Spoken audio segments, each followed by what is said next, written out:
berry of pink, that is the city of Izium. That was their forward positioned base. They were planning on launching multiple assaults from that. It fell in 36 hours. But since it was their forward logistics base, that's where all their tanks and all their artillery were. And so in 36 hours, the Ukrainians captured more equipment from the Russians than they started the war with. And territory switched hands. What we're going through right now is a logistical war, because remember, the Russians have to have rail connections. This is the Kerch Strait Bridge. This is the only rail connection between mainland Russia and the entirety of the southern front. And a couple months back, somebody blew it up, and so now the Russians have to move everything by truck. This is a problem. The Russians only started the war with about 3,000 tactical support trucks for their entire military. You guys remember all those javelins? Most of those were not targeting tanks, they were targeting trucks. And they've already lost 80% of their entire fleet. So the Russian military has had to go back to Russia and confiscate city buses and literally Scooby-Doo vans from every one of their municipalities to bring back to shuttle artillery shells around the front. And I gotta tell you, when a Scooby-Doo van laden with artillery shells hits a bump, shit gets real very fast. But this is where the war is going to be decided. This is the Crimea Canal. Remember, Russia's dry, so is Ukraine. 80% of the food that is grown in the Crimean Peninsula is grown with irrigated water sources.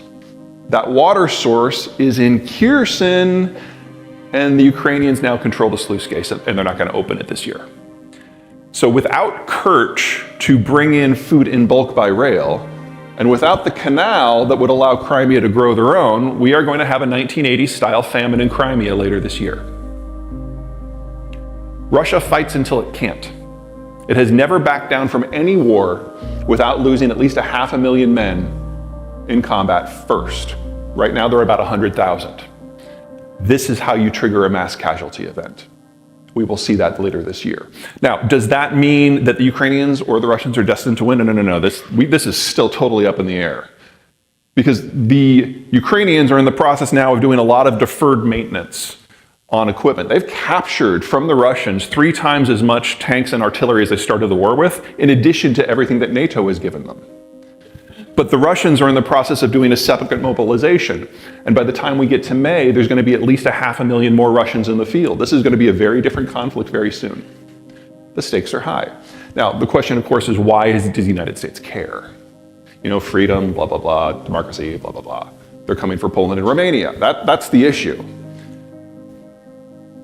When the war started, you guys remember in the first week, and it looked like it was all already over? There's that 40-mile long convoy of military vehicles going from Belarus south to Kiev.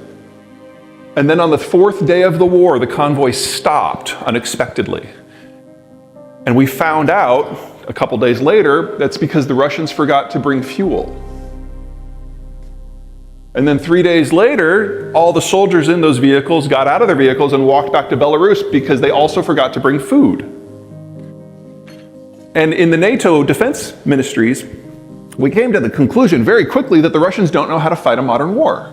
They're doing worse. They have been doing worse this entire time than the Iraqis did during Desert Storm in '92.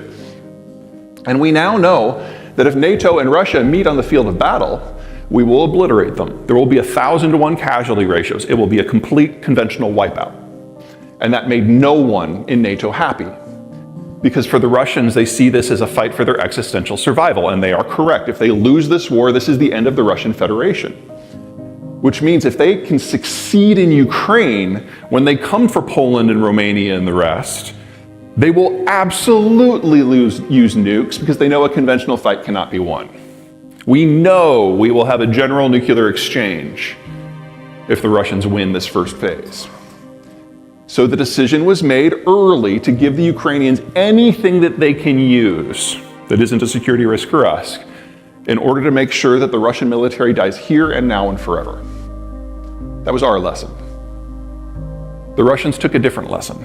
They're like, maybe we shouldn't have drank all of our own Kool-Aid. Maybe these are not devil-worshipping Nazis. Maybe they will fight for their own lands. And if that's the case, the civilian population is no longer a non-factor. They need to be dealt with. So they dusted off a strategy that dates back to the 1800s.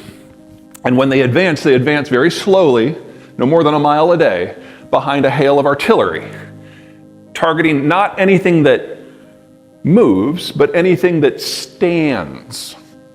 Because if they completely obliterate all civilian infrastructure, then Ukraine cannot support a civilian population at all.